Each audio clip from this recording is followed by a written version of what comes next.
Hi friends, ఎలా ఉన్నారు? అందరూ బాగున్నారా? కువైట్ ఇళ్లలోకి పని చేయడానికి రావాలంటే ఇప్పుడు చాలా భయమేస్తుంది. ఆడవాళ్ళైనా మగవాళ్ళైనా కానీ 10 రోజులకు నెలకు ఏదో ఒకటి జరుగుతూనే ఉంది. కువైట్ ఇళ్లలో పనిచేసే వాళ్ళకు ఏదో ఒక ఇబ్బందులు అయితే ఎదుర్కొంటూనే ఉన్నారు.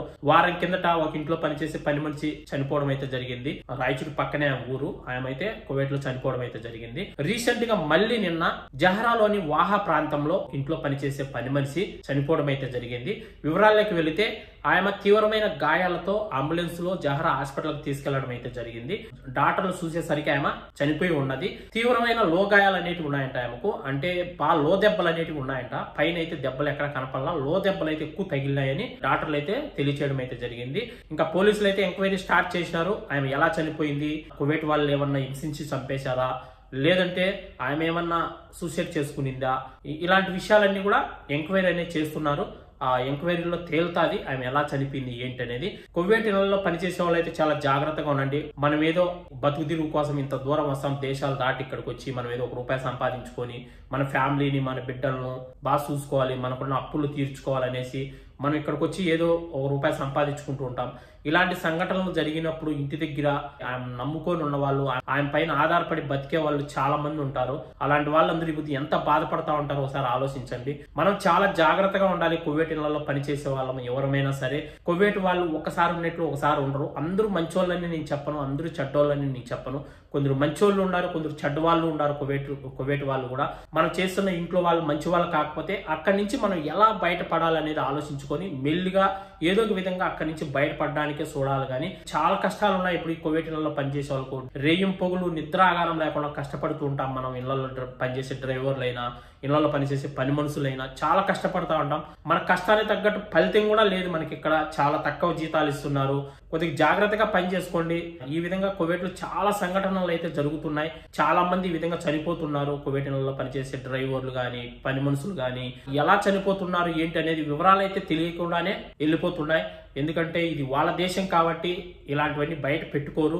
ఒకవేళ వాళ్ళు ఏదైనా చంపేసినా కూడా అవి బయటికి రాకుండానే వాళ్ళు కప్పెట్టేస్తున్నారు. ఎందుకంటే ఇలాంటివి బయట వచ్చాయంటే ఈ కువైట్కి బ్యాడ్ నేమ్ వస్తుంది.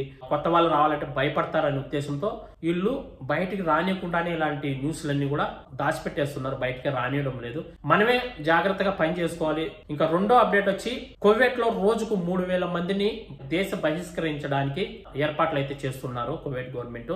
ఎందుకంటే అకామాలు లేని వాళ్ళు పోలీసు వాళ్ళు పట్టుకున్నప్పుడు వాళ్ళు దేశ బహిష్కరించాలంటే నెల నుంచి 3 నెలల వరకు టైం పట్టేది. అంతవరకు జైల్లో ఉండాల్సి ఉండేది. ఇప్పుడు ఎవరైనా అకామాలు లేని వాళ్ళు, పారిపోయిన వాళ్ళు, ఇలాంటి వాళ్ళు దొరికారంటే పోలీసు వాళ్ళకు దొరికిన 3 రోజుల్లోనే వాళ్ళను దేశ బహిష్కరించే ఏర్పాట్లు చేస్తామని కువైట్ గవర్నమెంట్ అయితే తెలియజేస్తుంది. వాళ్ళ దగ్గర ఏదైనా పాస్పోర్ట్ ఉన్నా, లేదా వాళ్ళ దగ్గర ఏదైనా రెసిడెన్సీ ఉన్నా, ఏదైనా ప్రూఫ్ ఉంటే కనుక 3 రోజుల్లోనే వాళ్ళను దేశ బహిష్కరించేస్తారు. అంటే ఈ కువైట్ నుంచి వాళ్ళ దేశాలకు వాళ్ళను పంపించేస్తారు. ఒకవేళ వాళ్ళ దగ్గర ఎలాంటి ప్రూఫ్స్ లేకపోతే వాళ్ళ దేశానికి సంబంధించిన ఎంబసీలో వాళ్ళ పేపర్లన్నీ కూడా రెడీ చేసి 1 నెల లోపలే వాళ్ళని దేశ బహిష్కరిస్తామని కువైట్ గవర్నమెంట్ అయితే తెలియజేస్తుంది. మన దగ్గర డబ్బులు ఉంటే మనమే టికెట్ పెట్టుకొని ఇంకా తొందరగా వెళ్ళిపోవచ్చు. ఒకవేళ మన దగ్గర డబ్బులు లేకపోతే కువైట్ గవర్నమెంటే డబ్బులు కూడా పెట్టి మనల్ని వాళ్ళ దేశాలకు వాళ్ళని అయితే పంపిస్తుంది. తర్వాత ఎవరైతే మనకు వీసా ఇచ్చి పిలిపించింటారో కువైట్ కి స్పాన్సర్ ఉంటాడు కదా కువైట్ వాళ్ళు, వాళ్ళ దగ్గర మేము ఆ డబ్బులు వసూలు చేసుకుంటామని కువైట్ గవర్నమెంట్ అయితే తెలియజేస్తుంది. చాలా మంది అకామాలు లేని వాళ్ళు, పారిపోయిన వాళ్ళు పోలీసు వాళ్ళకి చిక్కితే తొందరగా ఇంటికి వెళ్ళాలంటే నెల, 2 నెలలు, 3 నెలలు, 4 నెలలు కూడా కొందరైతే జైళ్ళల్లో ఉంటున్నారు. ఇప్పటి నుంచి ఒక 3 రోజుల్లోనే కువైట్ నుంచి దేశ బహిష్కరించేస్తారు. అంటే ఈ కువైట్ నుంచి మనల్ని ఫింగర్లు వేసి పంపించేయడం అయితే జరుగుతుంది. ఇంకా 3వ అప్డేట్ వచ్చి కువైట్ లోని ముతలా ఏరియాలో ఒక ఇంట్లో ఆర్ఎస్ గా పనిచేస్తున్న అతని దగ్గర నుంచి 500 కేడీలు దొంగలించినారని అతను పోలీస్ స్టేషన్ కి వెళ్లి కేసు పెట్టడం అయితే జరిగింది. పోలీసులు వచ్చి ఎంక్వైరీ చేసి కేసు ఫైల్ చేసి ఎవరు దొంగలించారు ఏంటి అనేది విచారణ అయితే చేస్తున్నారు. అంటే ఆర్ఎస్ అంటే మీకు అందరికి తెలుసు. ఎవరైతే కువైట్ వాళ్ళు కొత్తగా ఇల్లు కట్టుకుంటూ ఉంటారో అక్కడ ఒక వాచ్మెన్ పని చేయడానికి ఒకరిని పెట్టుకుంటారు కువైట్ వాళ్ళు. అంటే అక్కడ ఉన్న మెటీరియల్, అక్కడ ఉన్న వస్తువులకు కాపలాగా ఒకరిని ఆర్ఎస్ గా పెట్టుకుంటారు. ఓన్లీ ఒక గుడారం లాగా వేసి ఆ గుడారంలోనే వాళ్ళు ఉండాల్సి ఉంటుంది డే అండ్ నైట్. అంటే ఆ ఇల్లు వర్క్ అయ్యే వరకు వాళ్ళకు రూమ్ అనేది ఉండదు కాబట్టి రేకులతో ఒక షెడ్ లాంటిదన్నా తయారు చేస్తారు. లేదంటే ఖైమా తెలుసు కదా, కువైట్ లో ఖైమాలు ఏ విధంగా వేసుకుంటారు, గుడారాలు ఏ విధంగా వేసుకుంటారు చలికాలం, అలాంటిది ఒక గుడారం వేసి ఆ గుడారంలోనే ఉండమని చెప్తారు. అతను ఒక బాక్స్ లో పెట్టుకునేవాడంట ఆ డబ్బులు అనేటివి. అతను ఆ డబ్బులు దాచుకునేది కూడా ఎవరికి తెలియదంట. అవి ఎవరు చూశారో ఏమో గానీ 500 దినార్లు దొంగలించేశారు నా డబ్బులని అతను పోలీస్ స్టేషన్కి వెళ్ళి కేసు పెట్టడం అయితే జరిగింది. పోలీసులు వచ్చి ఎంక్వైరీ అయితే చేస్తున్నారు. ఆ డబ్బులు ఎవరు తీసుకెళ్లారు ఏంటి అనేది. ఆర్ఎస్ గా పనిచేసే వాళ్ళు జాగ్రత్తగా ఉండండి. మనకు రూమ్ ఉంటే పర్లేదు, మనం ఎక్కడైనా బయట వెళ్ళినప్పుడు మన రూమ్ కు మనం బీగం వేసుకొని తాళం వేసుకొని వెళ్ళిపోతాం. రేకుల షెడ్లలో ఉండే వాళ్ళు, గుడారాలలో ఉండే వాళ్ళు జాగ్రత్తగా ఉండాలి. ఎందుకంటే సేఫ్టీ ఉండదు. డోర్ బీగం వేసుకున్నా కూడా రేకుల షెడ్ అవి కావాలంటే ఊడబెరికేస్తారు. గుడారం అయితే ఇంకా చెప్పాల్సిన అవసరమే లేదు. ఆ ఓన్లీ గుడ్డే కాబట్టి అది తీసేసి లోపలికి వెళ్ళిపోయేసి ఏమైనా దొంగలించే అవకాశం ఉంటుంది. కువైట్ వాళ్ళు కూడా ఈ విధంగా చాలా మంది దొంగతనాలు చేస్తున్నారు. మీకు తెలుసో తెలీదో. మనం ఎక్కడైనా రోడ్డు మీద వెళ్ళేటప్పుడు కొందరు కువైట్ వాళ్ళు బండి ఆపి మీరు ఎక్కడికి వెళ్తున్నారు, మేము వదులుతాం, మా కారులో కూర్చోండి అని చెప్పేసి మనల్ని వాళ్ళ కారులో కూర్చోపెట్టుకొని మనల్ని దూరంగా ఎడార్లోకి తీసుకెళ్లిపోయి మన దగ్గర ఉండే డబ్బులు, ఫోన్లు ఇలాంటివన్నీ లాక్కొని మనల్ని అక్కడే వదిలేసి కూడా చాలా మంది వెళ్ళిపోతూ ఉంటారు కువైట్ వాళ్ళు. ఈ విధంగా కూడా చాలా జరుగుతున్నాయి. కొత్త వాళ్ళకి తెలియవు, కువైట్ వాళ్ళు కదా, వీళ్ళు బాగా డబ్బులు ఉన్న వాళ్ళు, వీళ్ళు అలాంటి పనులు చేయరులే అని మీరు అనుకోవచ్చు. కువైట్ వాళ్ళే 90% ఇలాంటి దొంగతనాలు చేస్తున్నారు. చిన్న పిల్లలు ఉంటారు, వీళ్ళు ఒక 15-16 సంవత్సరాల పిల్లలు ఉంటారు. వాళ్ళకు ఇంట్లో ఖర్చులకు డబ్బులు లేనప్పుడు వాళ్ళు ఏం చేస్తారంటే ఏ ప్రవాసుల పైన అంటే మనలాంటి వాళ్ళ పైన పడి దొంగతనాలు చేసి ఆ డబ్బులు అనేటివి లాక్కొని ఎంజాయ్ చేస్తూ ఉంటారు. ఎవరైనా మీరు ఒంటరిగా వెళ్ళేటప్పుడు కువైట్ వాళ్ళు కార్ ఆపి మా కార్లో కూర్చోండి, మేము మీరు ఎక్కడికి వెళ్ళాలనుకుంటున్నారు అక్కడ మేము వదులుతామని చెప్తే ఎవరు కూడా కూర్చోకండి. ప్రతి ఒక్కరి దగ్గర ఇప్పుడు స్మార్ట్ ఫోన్లు అనేటివి ఉంటాయి. మన ఫోన్ ఎంత తక్కువన్నా కూడా 50 దినాలు, 60 దినాలు, 100 దినాలు, 150 దినాలు ఎట్టయినా అమ్ముతుంది. ఒకవేళ అమ్ముకున్నా కూడా వాళ్ళు దొంగలించి, లేదా మన పర్సులో కనీసం ఒక 20, 30, 50 డబ్బులు పెట్టుకుంటాం.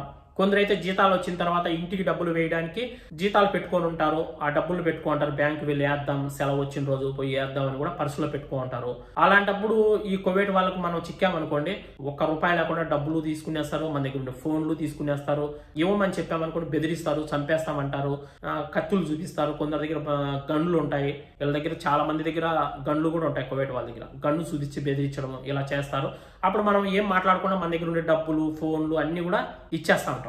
ఎవరైనా ఒంటరిగా వెళ్ళేటప్పుడు కువైట్ వాళ్ళు కార్ ఆపి కూర్చోండి అంటే అస్సలు ఎక్కకండి. మీకు ఎవరైనా తెలిసిన వాళ్ళైతేనే ఆ కార్లో కూర్చోండి, కానీ తెలియని వాళ్ళైతే అస్సలు కూర్చోవద్దండి, ఎక్కద్దండి. ఇలా చాలా జరిగాయి. మా ఫ్రెండ్కి కూడా ఒక అతనికి రీసెంట్ గా 10 రోజుల క్రితము అమ్మగారు అనే ఏరియా తెలుసు కదా, చాలా మంది తెలియకపోవచ్చు. కొత్త వాళ్ళకైతే కువైట్ లో ఉన్న వాళ్ళకైతే తెలుస్తుంది. అక్కడ బస్సు దిగి అతను రూమ్ కి వెళ్తూ ఉన్నాడు. వెళ్ళేటప్పుడు కువైట్ వాళ్ళు వచ్చి కార్ ఆపి మీరు ఎక్కడికి వెళ్ళాలంటే నా రూమ్ అక్కడ కొద్దిగా దూరంగా ఉందంటే మేము వదులుతాం, కార్లో కూర్చోండి అని చెప్పి కూర్చోపెట్టుకొని అతను తీసుకొని ఎక్కడో దూరంగా వెళ్ళిపోయి అతని దగ్గర ఐఫోన్ ఉండిందంట. రీసెంట్ గా తీసుకోండి అంట, ఐఫోన్ 15. ఆ ఫోన్ తీసుకునేసినారు. అతని దగ్గర ఉండే 40 దినాలు కూడా తీసుకొని అతను అక్కడే వదిలేసి వెళ్ళిపోయినారంట. ఆ విధంగా చాలా జరుగుతున్నాయి. జాగ్రత్తగా ఉండండి. కువైట్ వాళ్ళే చేస్తారు ఇలాంటి దొంగతనాలు ఎక్కువగా. ప్రవాసీలు అయితే ఎవరు చేయరు. బయట దేశస్తులు మనలాంటి వాళ్ళు ఎవరు ఇలాంటి దొంగతనాలు 90% చేయరు. ఎక్కువ కువైట్ వాళ్ళు, ఆ తర్వాత మసిరి వాళ్ళు, వీళ్ళు ఎక్కువ చేస్తారు ఇలాంటి దొంగతనాలన్నీ కూడా. ఈ వీడియో నచ్చింటే మాత్రం లైక్ చేయండి. ఇంకా ఎవరైనా లైక్ చేయకుండా ఉంటే, కొత్త వాళ్ళు చూస్తుంటే ప్లీజ్ సబ్స్క్రైబ్ చేయండి. చాలా మంది వీడియోస్ చూస్తున్నారు, సబ్స్క్రైబ్ చేసుకోవడం లేదు. సబ్స్క్రైబ్ చేసుకొని పక్కన ఉన్న బెల్ ఐకాన్ ఆన్లో పెట్టుకోండి. మరొక మంచి వీడియోతో మళ్ళీ కలుస్తాం. అందరికి బై ఫ్రెండ్స్. జై హింద్.